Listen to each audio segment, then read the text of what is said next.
no matter what your route to scaling is, you're going to have to delegate and let go of control of some things that you hate doing and probably some things that you do like doing too. Welcome to the Business Minimalist Podcast, a podcast about redefining productivity for the modern woman in business and finding ways to work smarter, not harder, in business and life. I'm your host, Jade Boyd. I'm an MBA business minimalist and productivity coach who helps overwhelmed business owners simplify and scale their service-based businesses with strategy and systems.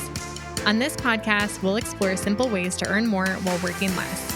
If you're ready to scale your business, bring order to chaos, ditch the busy work, and make space for what really matters, you've come to the right place. Welcome to the Business Minimalist Podcast.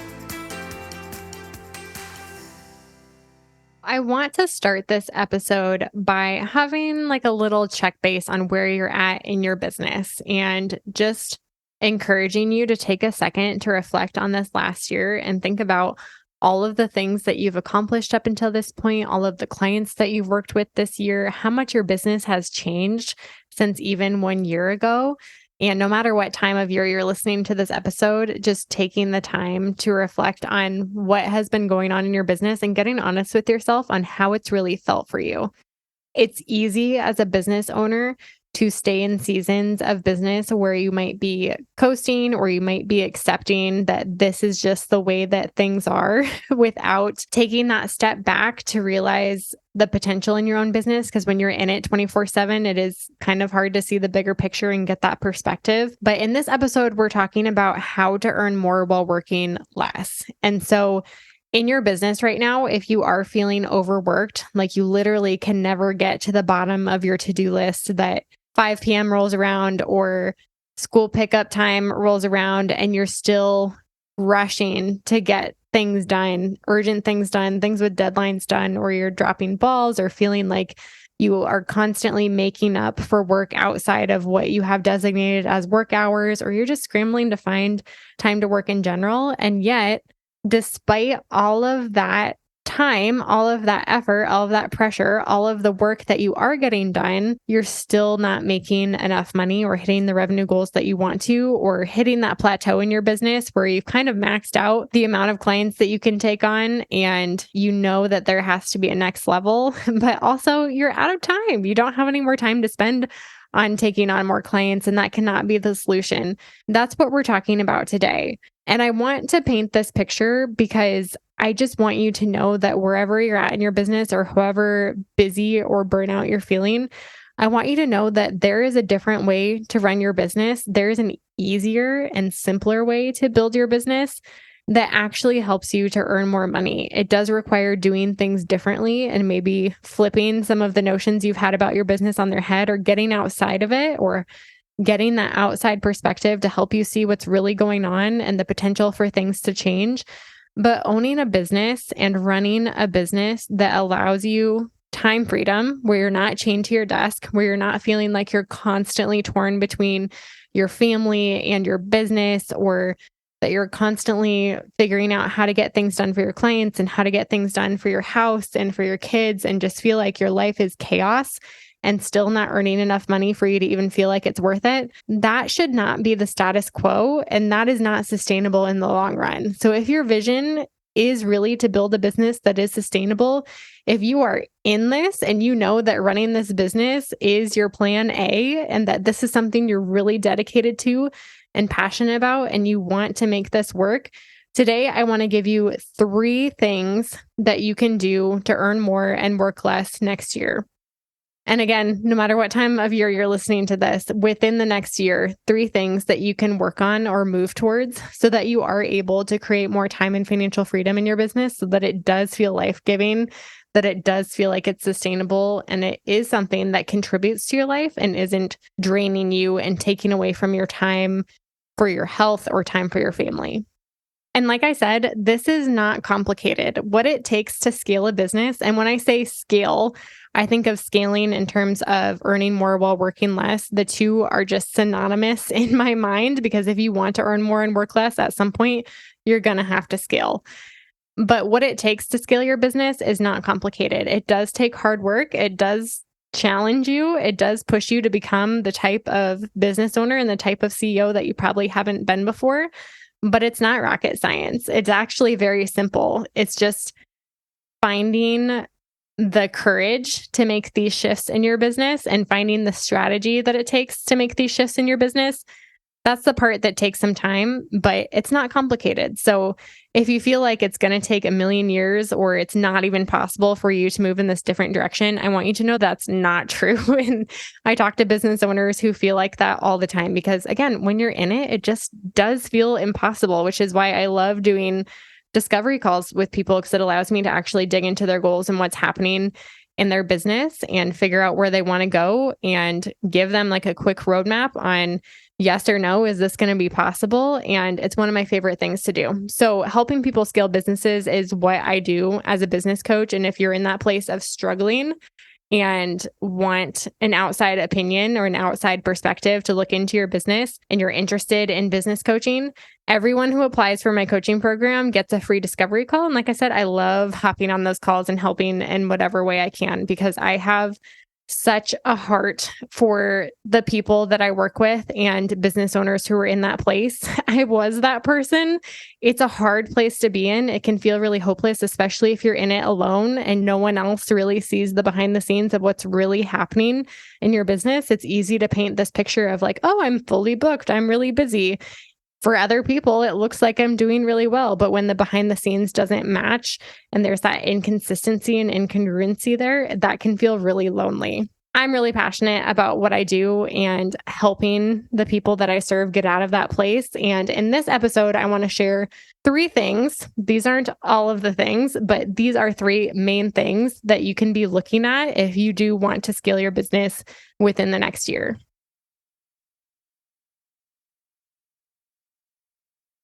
So the first one that is absolutely crucial is packaging an offer that will scale.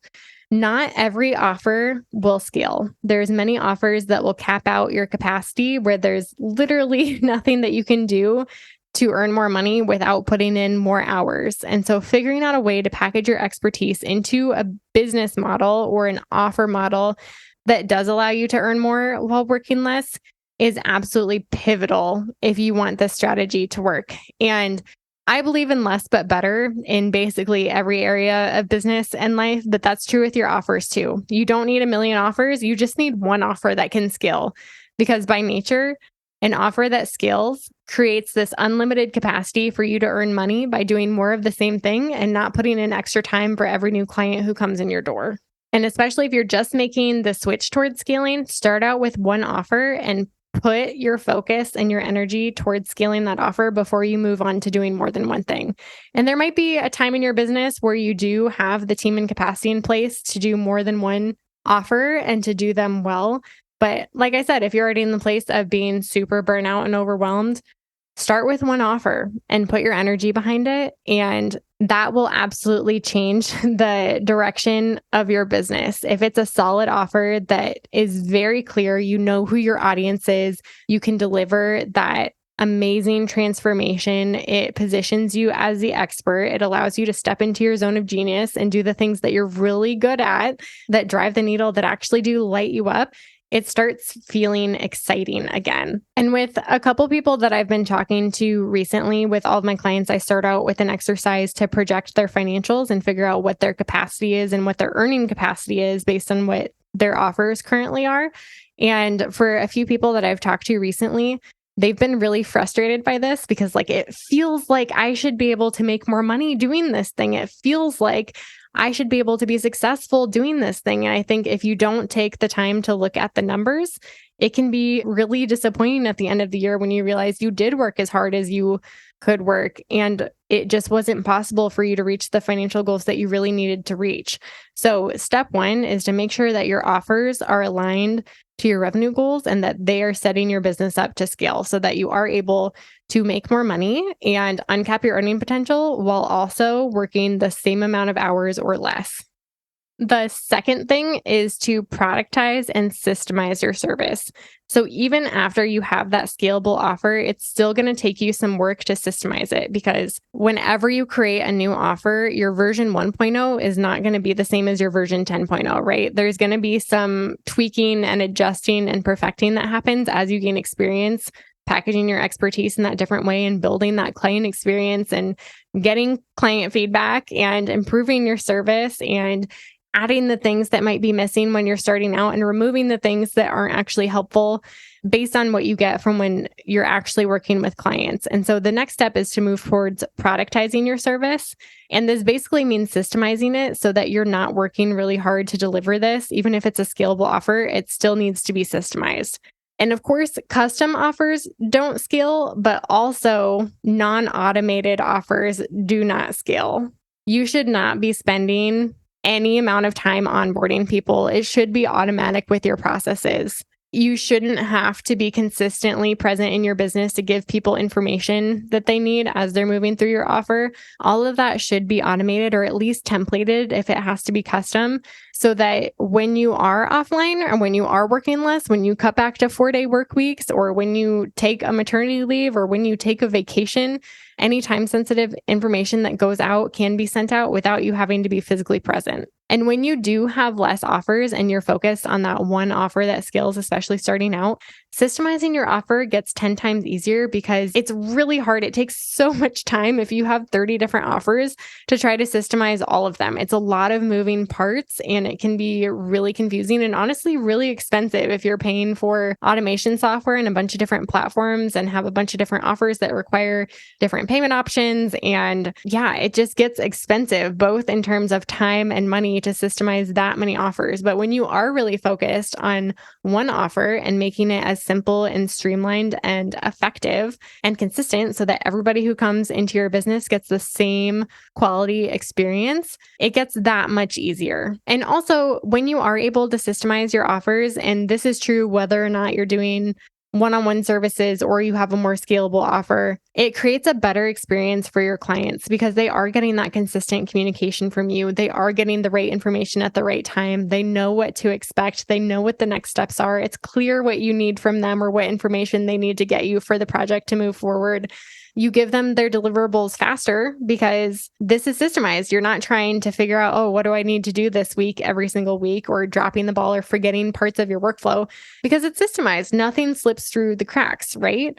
And if you do want to earn more while working less, having as much off your plate as possible and having as much systemized as possible so that when you bring in a team, it's easy for them to get things done and know what their responsibilities are and know how things work. It's going to get that much easier if your services are productized and systemized. Also, one last note on that is that you can charge more when you create a better experience too. So that's part of the earn more part of productizing and systemizing your services. People think that if you make something templated or if I systemize it, it's not going to be as great of an experience or there's not going to be that personal touch. But there are so many ways that you can add personal touches into your services, especially if you're still seeing your clients face to face, with a lot of the behind the scenes being automated. And it only creates a more valuable experience because it's more convenient. Again, none of the balls get dropped because everything is set up to run smoothly, whether or not you're having a sick day or a vacation day, or it's your birthday and you took time off. Things run smoothly no matter where you're at in your life, in your headspace. And when you can deliver faster deliverables to your clients, better deliverables to your clients, more consistent deliverables to your clients, your reputation for being good at what you do only gets better. Your referrals increase because you're known for doing good work, right? There's only good things that happen when you systemize your business. And of course, add your personality to it. Add your gifts to your intake forms. Do discovery calls if you need that face-to-face interaction, but you shouldn't be recreating the wheel from scratch every single time. Okay, the third one and most uncomfortable one is letting go of control and getting work off your plate by either, we talked about automating in your client workflow, but also in other parts of your business, but automating, hiring, outsourcing, and delegating. Because the more you work, the less you make. And I think in our culture, we have this notion of, oh, the harder I work, the more time I put in, the more money I'm going to make. But that's just not true when it comes to scaling a business. If your business is dependent on you working more to earn more, it's not set up to scale. And when you do have to work more in order to make more money, you cap your capacity. So the more you work, the less you make. the less your business is dependent on you and the more your business is set up to run without you or with you only doing those pivotal functions in your business, the more potential you have to make money. So I want to flip the script. Let's stop thinking about business as the more I work, the more I make, because the more you believe that, the less likely you are to actually achieve it, because you need to separate the time that you're working from the amount of money that you're making. So let's say it again. The more you work, the less you're going to make. You have to let go of control and start getting things off your plate if you want to grow. And of course, it's easy to outsource and delegate things that you don't like doing or that you're not the expert at, you're not good at doing. I think bookkeeping is the number one example of this. It's definitely the first thing that I outsourced in my business. And I went to business school. Like, I understand all of the financials around doing it, but I'm not a software expert. And when it comes to accounting and bookkeeping, it really is being a software expert and knowing how to categorize things and make sure things are reconciled in the correct way. It doesn't even matter if you understand finances, but if you also don't understand finances, it becomes this really stressful, hard thing to do. And so, like I'm saying, it's easy to outsource or delegate things that you don't like doing. There might be stuff like that's on your plate that you dread doing every single month, that you're not good at, that you're not the expert in, that you hate doing, that would be easy. Like, if anyone else could do this for me, I would let them do it. But what it's harder to do is to delegate things that you do like doing, that you are the expert in. And when it comes to scaling, you're going to have to do a little bit of both. So the first step to outsourcing would be to ask yourself, is this a $100 task or a $20 task? And the amounts are going to differ. I know everyone has a different billing rate, or however you might do it, or however you might set up your financial goals and how much time you want to work. But in general, just thinking about your to-do list and the things that you're responsible for and all the things that need to happen in your business, and asking yourself, what are the $100 tasks, the things that are actually driving financial results in my business that people are paying me well to do? And then what are the $20 tasks? Again, like bookkeeping, sending emails, all the admin work, scheduling social media posts. What are the $20 tasks in your business that somebody else could take on for you? And the less $20 tasks you're doing, the more $100 tasks you can do, right? In the same amount of time, making more money while working less. And then at some point, if you are growing your business to the point where you're growing a team, you might have to delegate some of those $50 tasks, $70 tasks, even $100 tasks, and bring people into your business that can serve your clients just as well as you can, especially if you're going the agency model, or if you want to take extended time off. You're going to need people in your business who are just as good or better than you are. That's not a bad thing. You don't have to be the smartest person in your business. You should be hiring people that are smarter than you, either in the area that they're assigned to, or people coming into your business who are standing in for you while you're away. Getting to that point where you're outsourcing $100 tasks is the point where you create real time freedom, because you are truly separating you being present and your ability to make money, right? Not every business owner wants to build an agency or build a team or give up any one-on-one time with their clients. And that's not a bad thing either. That's only one route to scaling your business. But no matter what your route to scaling is, you're going to have to delegate and let go of control of some things that you hate doing, and probably some things that you do like doing too. And every business owner, including me, has to overcome this belief that no one can do it like I can. And I think that this is a dangerous phrase. I can see why people say it, especially when it comes to personal branding. Nobody is exactly like you. And I think that's true, but it doesn't mean that nobody else is capable of doing your job and serving your clients and getting them a transformation, right? We all have competition. And I know people say competition doesn't exist. That's another thing that I have a little bit of beef with, because we all do have competition. It's the fact of life. Yes, you're unique. Yes, you have unique relationships. You've built trust and credibility. You've established yourself and proven your worth in different areas and in different ways than other people have. In that sense, people may not consider hiring anyone else besides you, but there are people who can get people the same results that you're getting them. I'm a business coach. There are a lot of different business coaches out there who promise the same thing.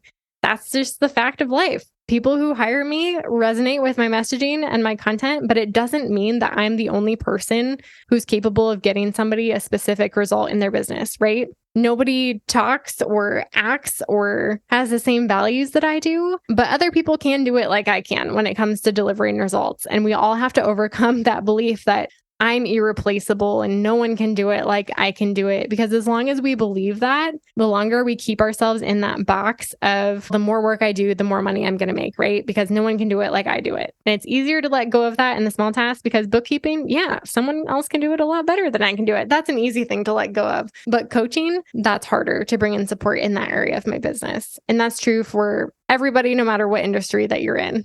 And other than delegating and outsourcing, I also just want to say that no one scales a successful business alone. Like I said, it is not complicated, but it does take work and it does require you to become a person and a business owner that you've never become before. And that is a really, really uncomfortable journey. And it's not a straight and narrow journey. There are many roadblocks and challenges along the way, and nobody does it alone. It can be extremely lonely if you try to go that path thinking, I can do this by myself. We all need support. I was just talking to a business owner on Instagram this week who was saying that business just feels really lonely and she's just struggling with where she's at right now. And I reminded her, like, business is hard for me too. I think a lot of people look at business coaches and just think, oh, they've gotten past that point. They know the things and everything is like all easy. And there's probably people in your life that you think of where you're thinking, oh, they made it or they got to point A, B, and C. Now it's easy.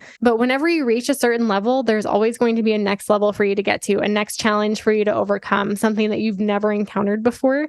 And we all need support no matter what level in business we're at. So asking for help and outsourcing in your business does not mean that you're lazy or you're incompetent or you're not a good enough business owner to be doing this. And it doesn't mean that you're incapable of doing this either. All it means is that you're human and you're asking for the help that you need to hit the goals and to grow your business in a way that you need it to grow in order for it to become sustainable. It means you're savvy. It means you're smart. Smart people ask for help.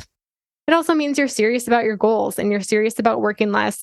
You're serious about building a sustainable business that can run while you're on vacation or on maternity leave or taking the month of December off for the holidays because that's the way that you want to live your life.